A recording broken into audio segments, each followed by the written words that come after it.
बिस्मिल्लाहिर्रहमानिर्रहीम अस्सलामुअलैकुम वरहमतुल्लाहि वबरकातुहू।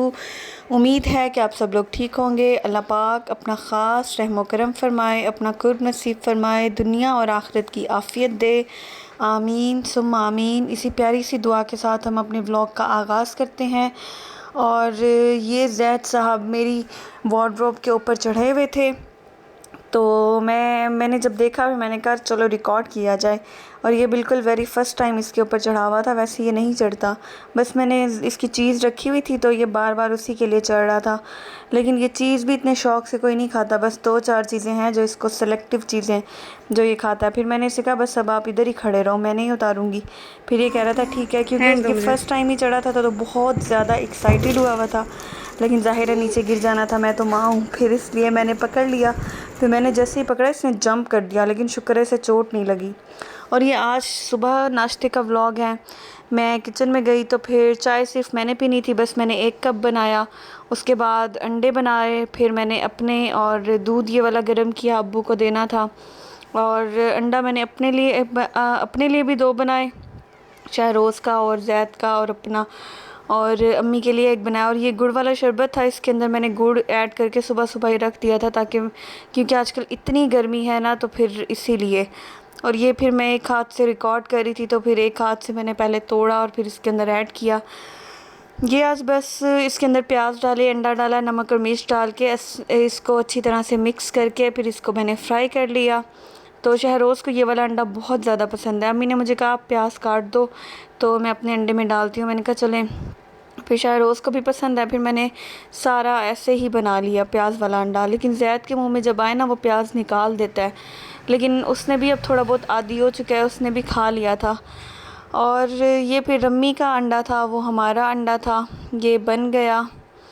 उसके बाद फिर मुझे ज़रा ना डार्क ब्राउन हुआ हो ना फिर अच्छा लगता है, वरना मुझे ऐसे लगता है जैसे कच्चा कच्चा हो।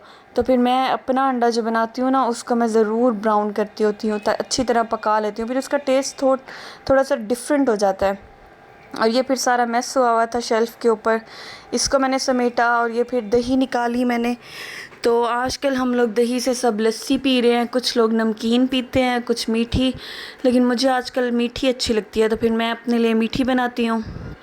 तो ये लस्सी की रेसिपी बड़ी मज़े की है, ये मैंने अपनी सास से सीखी है। वो इसके अंदर दूध डालती हैं, जबकि मेरी अम्मी के घर में मतलब दूध नहीं डाला जाता, सिर्फ दही, चीनी और पानी ऐड किया जाता है ठंडा, और बना ली जाती है। लेकिन यहाँ पर दूध डाला जाता है, दूध, दही, चीनी और पानी, फिर उससे ज़रा गाढ़ी भी बनती है और बहुत अच्छा डिफरेंट टेस्ट आता है। तो फिर आप लोग भी इसी तरह कभी ट्राई कीजिएगा। बाकी ये मैंने अपनी डिश बनाई थी, फिर अम्मी के घर से लहसुनों का अचार लाई थी, वो भी था।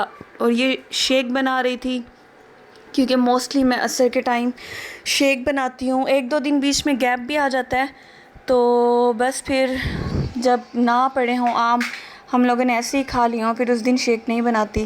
और जब मैं शेक बना रही थी, फिर अब्बू ने कहा मुझे खाना दे दो, क्योंकि अब्बू ने दोपहर को खाना नहीं खाया हुआ था। फिर उन्होंने कहा मुझे 1 आम काट दो, तो फिर मैंने उनके लिए आम काटा और फिर रोटी और पानी दिया। फिर साथ ही गेस्ट आए हुए थे, तो फिर मैंने जल्दी से उनके लिए टैंग बनाया। तो टैंग पड़ा हुआ था, फिर मैंने सोचा बस यही बना दूँ, वरना उनके लिए भी शेक बनाना था। तो बस ये भी एंड था, बिल्कुल टैंक बिल्कुल एंड हुआ था। तो शुक्र है 1 जग बन गया था। तो बस फिर ये मैंने उनको बना के सर्व किया, अब्बू को रोटी दी, और फिर शेक बना के मैंने फ्रिज में रख दिया। फिर शहरोज़ जब आए, फिर हम लोगों ने पिया इसको। और ये फिर एंड में मेरा शेक। और ये फिर मैं अगले दिन अम्मी के घर जा रही थी, तो मिरा वहीं पे थी अम्मी के पास। तो बस फिर मैं गई, 1 दिन रह के आ गई। वहाँ पर मुझे इतनी गर्मी लगी, और फिर बस माशाल्लाह बच्चे भी हैं मेरे भाई के, तो फिर उन्होंने शोर ये वो, बस फिर मैं आ गई 1 ही दिन में। तो ये हम लोग दरख्त के नीचे से जा रहे थे, क्योंकि इतनी ज़्यादा गर्मी थी, इतनी गर्मी लग रही थी कि बस अल्लाह ताला बस अपनी आखिरत की गर्मी से बचाए इंसान, जब ये सोचता है ना, तो फिर बस। और ये फिर मेरी एक दोस्त है, उनके हस्बैंड ने मतलब स्टॉल लगा के दिया था किसी को, तो गोलगप्पे का, उसने मुझे कहा था जाके ज़रूर ट्राई करना। फिर ये मतलब था तो उनका ही, उन्होंने किसी बंदे को रख के फिर वो मतलब उन्होंने ही स्टॉल लगाया हुआ है। तो ये फिर हम लोग गए थे उनके मतलब गोलगप्पे ट्राई करने के लिए। तो ये बिल्कुल डिफरेंट थे वाकई में, वो उसने मुझे कहा था कि डिफरेंट होंगे, और ये वाकई में डिफरेंट थे। मतलब टेस्ट में बहुत अच्छे थे और वो बता रही थी कि हम सॉसेस वगैरह भी ख़ुद बनाते हैं। तो ये कमर्शियल एरिया में है, बहावलपुर कमर्शियल एरिया, तो जो कोई टेस्ट करना चाहे टेस्ट कर सकता है। वैसे मैं बच्चों को ऐसी चीज़ें खाने नहीं देती थी, लेकिन अब मैं खाने देती हूँ, क्योंकि मैंने सोचा अगर मैं इन चीज़ों से अवॉइड करवाऊँगी तो फिर इनकी बॉडी इस चीज़ की आदी नहीं होगी, फिर ये कल को जब खाएँगे ये तो बीमार हो जाया करेंगे। अब मैं इन्हें हर चीज़ खाने देती हूँ। और ये मेरा पता नहीं, मेरा कुछ कर रही थी, मैंने रिकॉर्ड करना चाहा तो मीरा ने पीछे से लाइट देखी तो ये मेरे पास आ गई, मुंह खोल के अपने ऐसे डिफरेंट एंगल्स बनाने लग गई। और बस जी आज का ये छोटा सा व्लॉग।